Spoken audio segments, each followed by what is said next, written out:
Dust dust न छोड़े हमने, पहले ही दिलवात में दौड़ा दिए घोड़े हमने। किसने कहा ये हम आपसे कहेंगे। मैं श्रवण आप लोगों का स्वागत करता हूं आज फिर अपने इस यूट्यूब चैनल खबरी चंदापत्ती में। कल पार्लियामेंट में का जो पुराना संसद भवन है उसका आखिरी दिन था।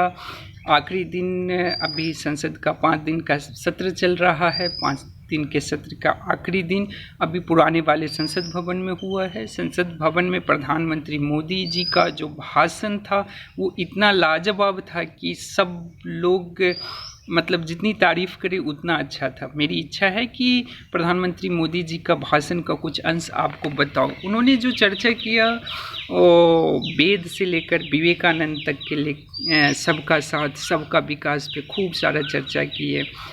जम्मू कश्मीर में आपको पता होगा कि धारा 370 एक भारतीय जनता पार्टी के द्वारा हटाया गया एक बहुत बड़ी उपलब्धि थी इस देश के लिए।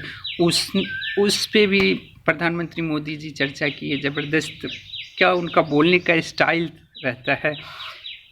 प्रधानमंत्री मोदी की सबसे अच्छी चीज़ उनकी बोलने की शैली जो है, बोलने की स्टाइल वो ज़बरदस्त है। वन नेशन वन टैक्स पे जीएसटी पे भी उन्होंने चर्चा किया। वन रैंक वन पेंशन को अपने भाषण में उन्होंने बताया।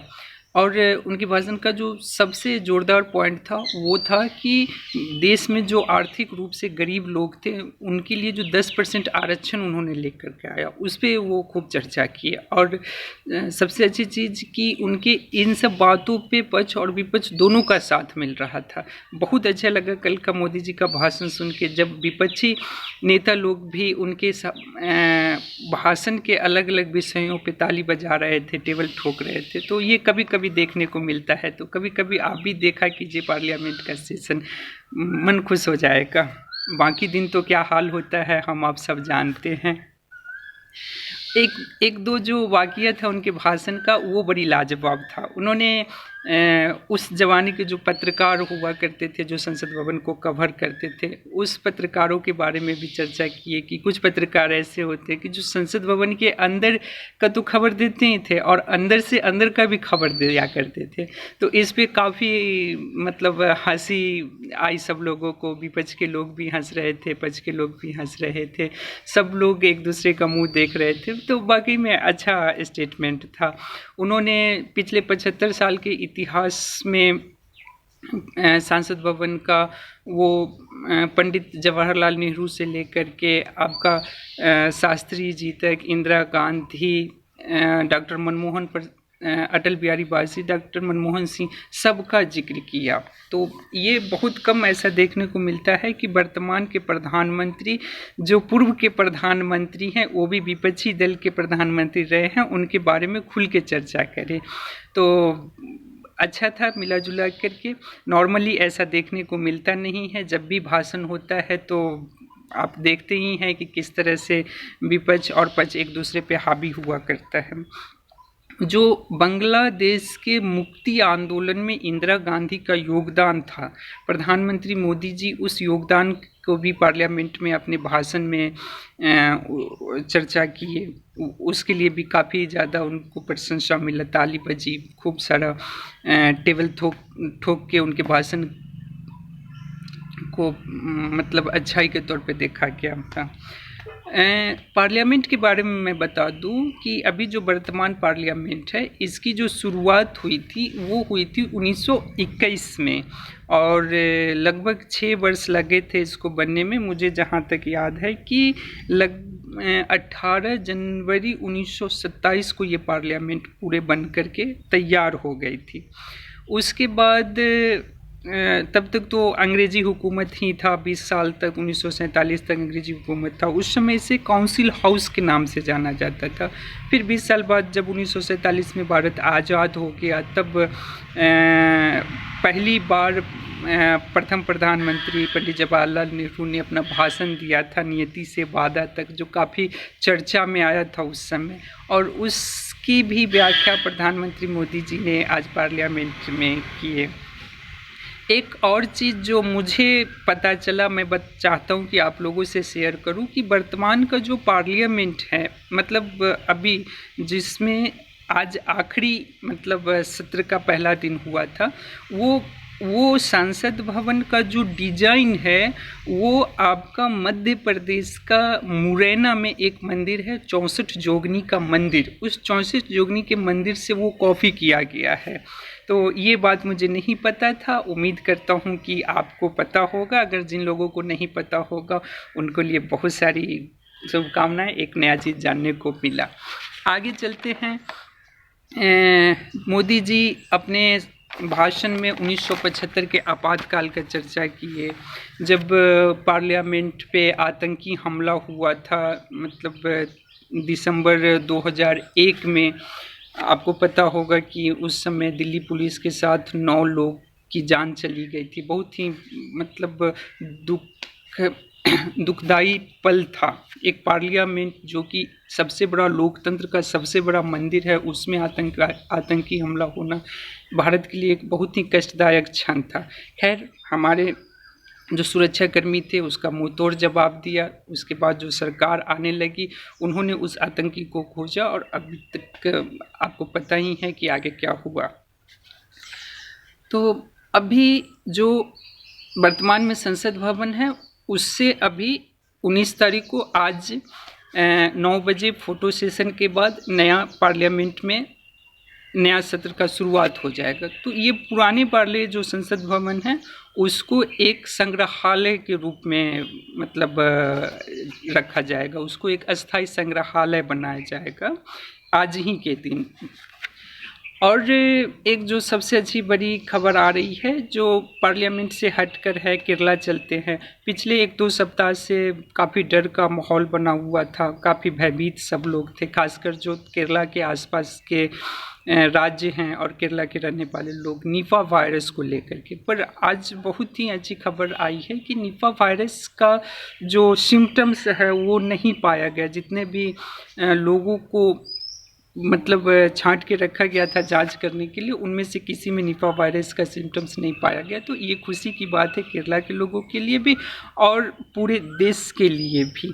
आप सब लोगों ने अभी देखा होगा कि कोरोना से किस तरह से देश में परेशानी हुई, देश ही नहीं पूरी दुनिया के लोग परेशान रहे, बेचैन रहे, कितनी लोगों की जानें चली गई। तो अब वायरस नाम सुन के ही एक अंदर से डर उत्पन्न हो जाता है। तो भगवान से प्रार्थना करते हैं कि फिर ऐसा कभी कोई दिन ना दिखाएं। बहुत बड़ी जो एक खबर चल रही है 2 दिन से कि वो हेमंत सोरेन जो झारखंड के मुख्यमंत्री हैं उन्हें सुप्रीम कोर्ट से राहत नहीं मिला है। सुप्रीम कोर्ट से राहत ना मिलने का वजह क्या है कि उन्होंने झारखंड हाई कोर्ट में अपील किए बिना ही सुप्रीम कोर्ट में अपील कर दिया था। अब उनके ऊपर केस क्या है? उनके ऊपर मनी लॉन्ड्रिंग का केस चल रहा है। जो ईडी झारखंड के रांची में ईडी का ऑफिस है, बार बार वहाँ से उनको समन भेजा जाता है, बुलाया जाता है कि आप ऑफिस आइए, आपसे जांच पड़ताल की जाएगी, पूछताछ की जाएगी, लेकिन वो जा नहीं रहे हैं। तो धीरे धीरे ईडी का शिकंजा भी उन पे कसता जा रहा है। तो इसी परिप्रेक्ष्य में उन्होंने सुप्रीम कोर्ट में एक अपील दायर किया था, लेकिन सुप्रीम कोर्ट ने उनकी अपील को मतलब चर्चा करने से इनकार कर दिया। उनका सुप्रीम कोर्ट का कहना था कि पहले हाई कोर्ट में जाइए, हाई कोर्ट में अपील दायर कीजिए, उसके बाद सुप्रीम कोर्ट में आइएगा। हाँ, मैं शुरुआत में जिस कहावत की चर्चा कर रहा था, एक उर्दू का कहावत, दस्त दस्त ना छोड़े हमने, पहले ही दिल बात में दौड़ा दिए घोड़े हमने। ये जो एक भाजपा के प्रवक्ता है जफर सैयद इस्लाम जी, उन्होंने आज प्रेस कॉन्फ्रेंस कहा और ये कहावत उन्होंने हेमंत सोरेन के परिप्रेक्ष्य में कहा था। और इस कहावत का मतलब था कि कोई ऐसा जगह न छोड़े जहाँ पे उन्होंने अपने फ़ायदे का काम ना किया हो। तो ये आज का कहावत आप भी सुनिए और मज़े लीजिए। एक और जो सबसे अच्छी जो न्यूज़ है, अभी आपने कुछ दिन पहले चंद्रयान के बारे में सुना ही होगा कि किस तरह से दक्षिण ध्रुव पर उतरा और पूरे देश के लिए वो गर्व की बात थी कि पहली बार दुनिया का कोई ऐसा देश जो बहुत कम बजट में अपना चंद्रयान को दक्षिण ध्रुव पर उतार दिया। तो अभी लगातार एक और खुशखबरी आ रही है कि जो सूर्ययान था, सूर्य के अध्ययन के लिए जो एक आदित्य L1 मिशन लॉन्च किया था इसरो का, वो भी धरती से लगभग 50,000 किलोमीटर की दूरी पर जा कर के वहाँ से डाटा भेजना शुरू कर दिया है। और 19 सितंबर को आज ही लगभग वो सूर्य के ऑर्बिट में पहुंच जाएगा। तो ये एक अच्छी न्यूज़ हम सब लोगों के लिए है। फिर से देश को गौरवान्वित होने का मौका मिलेगा, तो खुशियाँ मनाइए। देश के हम खुश तो देश खुश, देश खुश तो हम खुश वाली स्थिति है। कश्मीर के अनंतनाग में भाई सेना का जवाबी कार्रवाई कंटिन्यू चल रहा है, पर वो कहते हैं ना कि चप्पा चप्पा पे सेना आतंकियों को खोजने में लगी हुई है। अभी आप सब लोग को पता होगा कि कुछ दिन पहले आतंकवादियों ने अपने देश के एक मेजर, एक कर्नल और जम्मू कश्मीर के पुलिस विभाग के एक डिप्टी एसपी को गोली मार दिए थे, जिनमें वो लोग शहीद हो गए। बहुत ही दुर्भाग्यपूर्ण मतलब घटना था, जिसकी निंदा की जाए, जितना निंदा किया जाए उतना कम होगा। तो उसी के कार्रवाई में जो भारतीय सेना है वो लगातार सर्च अभियान कर रही है। चप्पे चप्पे पे वहाँ पुलिस और सेना का है। आज भी अनंतनाग से मतलब अनंतनाग के कई सारे जगहों पे सेना का सर्च अभियान चालू था।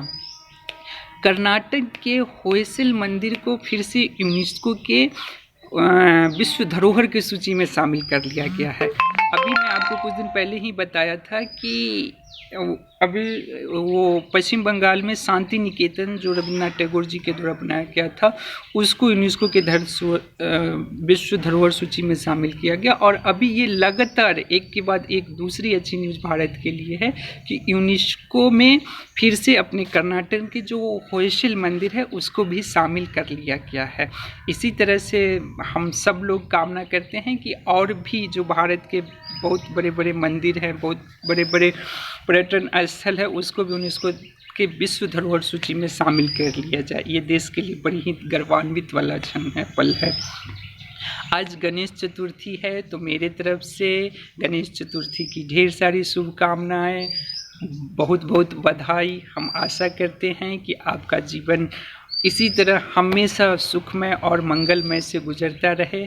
फिर अगले वीडियो में मिलते हैं। नमस्कार, बाय बाय, खुश रहिए, मस्त रहिए, व्यस्त रहिए।